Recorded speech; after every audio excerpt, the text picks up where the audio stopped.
This is going to be your guide for getting rare Generation 8 Pokemon in Pokemon Sword and Shield. So I spent a lot of time working on these videos to make sure they'd be ready for the launch of these new Pokemon games, so if you end up enjoying them, or if they help you out in any way, don't forget to leave a like, share with your friends, it helps out immensely, and if you care to do it, use code VELOCIFY for 30% off your G Fuel order until November 19th. It's 10% otherwise, but now is a great time to stock up on some energy drinks. That way you can pull those late nights playing this amazing game. So right now, we are on Route 3, and this is where you get Sizzlipede. Now, Sizzlipede is one of the rarest Pokemon in the game. It's kind of crazy that you find it so early on. So it's a 1% encounter on Route 3, but it isn't in the overworld. It's in these hidden grass. So you have to look for the exclamation point, you have to go into it, and the drawback of that is you can't just spawn in the overworld and be like, oh hey, there's a Sizzlipede, I'm going to go for it. So it's going to be pretty tricky to get one. Now don't worry, this is not the only way of getting a Sizzlipede, but the other way of getting it is through max raid battles, and that could also be some pretty crazy RNG, and it's also dependent on where you are inside the games. So I'm kind of like doing this guide in the terms of your first playthrough, that if you really want to get a Pokemon, you're really trying to target a specific Pokemon, then this is where you can find it guaranteed inside of a route. But a lot of the Pokemon I'm going to be talking about can be found in max raid battles or in somewhere in the wild area. I'm going to be doing separate wild area guides because it's weather and location dependent, and there's a lot of other crazy things going on. So this is also a reminder to subscribe, hit that notification bell, that way you don't miss that video when it ends up coming out. This is just kind of telling you, like, if you're having a hard time finding a Pokemon, at least you can find it here. But Sizzlipede, it's a very desirable Pokemon, and it's also one of the rarest in the game. Now, this one's kind of interesting, because I was talking with a few other people for their first playthrough of Pokemon Sword and Shield, and we realized that none of us saw an Alcremie or its pre-evolution in our first playthrough of the games. The reason why this is so weird is because Alcremie was one of the very few Pokemon officially revealed by the Pokemon Company before the games were released. Well, you can find the pre-evolution Milcery on Route 4, but it's a hidden grass Pokemon once again. However, it's not as bad as Sizzlipede. It's a 20% chance. But if you were just in this area, or maybe kind of breezed through it, you were just eager to go to that first gym, you could have missed it. Now, you can find this Pokemon inside of the wild area, but once again, we're not really going to be focusing on that one too much. However, I need to fill out my decks, so let's go and nab this guy really quick. Nice. Route 5 is where we find our next rare Pokemon, and it's going to be Applin. So once again, the Pokemon is going to be hidden in the grass, and it's a 10% chance to encounter. But Applin has some really interesting interactions because it has a split evolutionary line. If you give it a certain item, it will then evolve into a different Pokemon. So giving it the Sweet Apple turns it into Appleton, and then giving it the Tart Apple turns it into Flapple. So if you've really been looking for that Flapple, you have to get yourself an Applin first, and only then can you get the item. You just can't pick it up or find it. You have to have Applin in your inventory to get it, so once I actually catch one for myself, I'll show you guys how to pick that one up. So if you fly to Hammerton, and then you just head off to the left over here, there's going to be a dude chilling here. You give him your Applin, and then there's a little bit of a cutscene, he gives it back to you, and then he gives you a Sweet Apple or a Tart Apple. GG, easy.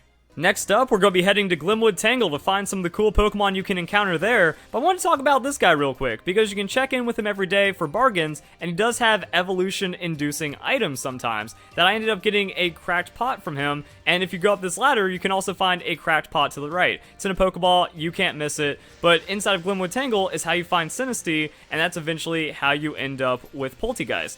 Once again, Polteageist, it's going to be like a max raid battle, but it's not just a regular overworld wild area encounter, so something to make note of. And then these Pokemon you can just find hanging around in the overworld, so that's going to be for Sinsistea. This guy's a weird one though, because there's an 11% chance of finding one, and the reason is, 10% of the time it's going to be a forgery. So if you want the real nice China, you have to go for that 1% chance, and the only way you can really know is by using the evolutionary item on it. So the legitimate one, the 1% chance, can only evolve with a chipped pot, but the cracked pot will work on the other 10% regular ones. There's really no advantage to having a Polteageist that is a forgery versus a legitimate one. It's just something that happens, and then you get the items, you just use it on Sinsistea, and that's how you straight get into a Polteageist. So yeah, then we can just straight use the cracked pot on Sinsistea, and that's how we evolve our Pokemon. It also means I didn't get unlucky with luck, because I don't have the chipped pot. Yeah, Polteageist, free. Side note, when you have the opportunity to take other rare Pokemon outside of Generation, grab them.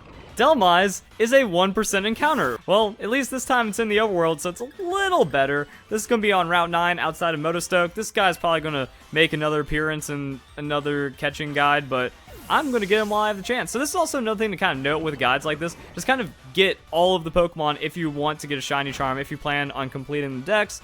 But if you're also trying to target specific Pokemon, then videos like this can be very useful as well. But the reason why I was here is I want to head on over to Route 7. That way we can start working towards our Toxtricity. Oh yeah, this is another one to note. Korbinite is a really, really good, really strong Pokemon, and you can find it in Hidden Grass on Route 7, and this is also where we find the Toxel. So it's going to be a 20% chance to get the Korbinite, and then a 25% chance to get the Toxel. What I learned is that the Rookidee and the Corvisquire, they're kind of tough to level up and then get going for on your team, but once that actually turns into a Korbinite, very powerful to have during the story. So kind of like a rarish, good, cool Pokemon out of the way that you might stumble into. Just a lot of these weird hidden Pokemon hanging around, you know? Toxel? There we go. God, I hate it. But Toxtricity is pretty cool, and if you get Toxel level 30, that's how you get Toxtricity. And don't get me started on Route 10. This place is a dumpster fire of rare Pokemon encounters. Because if you really want to get a Duraludon, it's a 1% chance overworld encounter. I guess the 1% in the overworld is better than like 1% hidden, but we still have low percent hidden Pokemon as well. That if you want an Eiscue, even though no one wants that stupid penguin, in Pokemon Sword version, it's a 2% chance hidden in the grass, and then in Shield version, that's going to be Stonjourner. So yeah, low encounter version exclusive Pokemon, that's fun. And even in the wild area, it's certain weather conditions in one area in the wild area, and it's going to be a 2% chance hidden Pokemon there as well. So these guys are the worst. If you want to get the Pokemon Falinks, you need to head over to Route 8, and then when you make it about halfway through, there he is, just kind of chilling there, coming out of the little holes, marching across, and it's a very special kind of encounter. Kind of reminds me of Wimpod from Pokemon Sun and Moon. So you're not just going to see these Pokemon like pop up in the grass or anything, just wait for them to peek out of their little holes, go and encounter them, and that's going to be a pretty easy way to pick up this Pokemon. And it's really nice. I don't have to grab it, I can just show you guys. There he goes. Oh, and then it respawns if you don't go into it. So they go marching along, fun stuff. And then last, we have Route 9, and it's going to be on the Sirchester side, and it's just going to be this little patch of grass right here. So once again, hidden Pokemon, it's going to be a 40% chance to find Cramorant. So if you didn't pick up Cramorant during your playthrough and have a hard time finding him, that's why. Once again, hidden Pokemon, even though it's common hidden Pokemon, you might not have stumbled into it. But then we have Pincurchin. Pincurchin, same patch of grass, same hidden Pokemon. 5% chance though, so pretty rare. There's our boy Cramorant. I think that just kind of like summarizes what this video was about. That there's a lot of common Pokemon, a lot of Generation 8 Pokemon that you're just going to run into with your adventure. There's also evolutions that you're going to need to fill out your Galar Dex and stuff like that. But these kind of reflect the Pokemon that I and many other people had a hard time finding or didn't find at all in their initial playthrough because they're kind of out of the way, which does make them rare. I know, I talked about some of the Pokemon without showing them because I'm not doing the 1% hidden find for the Sizzlipede. I don't even like this Pokemon that much. I don't like Centiscorch either, but I'm gonna have to do it sometime for the Shiny Charm, just not for this video. So there is gonna be like max raid battles for the Centiscorch. That's how you end up with the Gigantamax Centiscorch, which looks quite a bit cooler. There's some other ones. Arrokuda, you can find this fishing in a lot of different places, so it's not really too difficult to find as long as you're doing variety of catching. Applin's evolutions, so Flapple and then Appleton. You only get one of the apples, so then you're gonna have to trade for the other one to end up filling out the dex. Just in case I don't have like the most competitive Applin, or I want like a competitive Flapple Appleton, I don't want to go and waste my item just yet for the video, so that's what they look like. Then we have like the hat Pokemon. This guy can be found in Glenwood Tangle. It's a 20% chance encounter, so you're probably going to run into it before the Sinsistea or in the Indeedee. Not really that rare by comparison. What else we got? There's your Indeedee right there. Think Meowstic, but Generation 8. There's a male form and a female form, and they kind of look similar. Fortunately, you don't have to worry about the Snom. Route 8, on your way to Sirchester, that you head there, and then it's 40% chance in the overworld. No difficulty whatsoever for getting your Frostmoth. Then we're at the home stretch. Eiscue.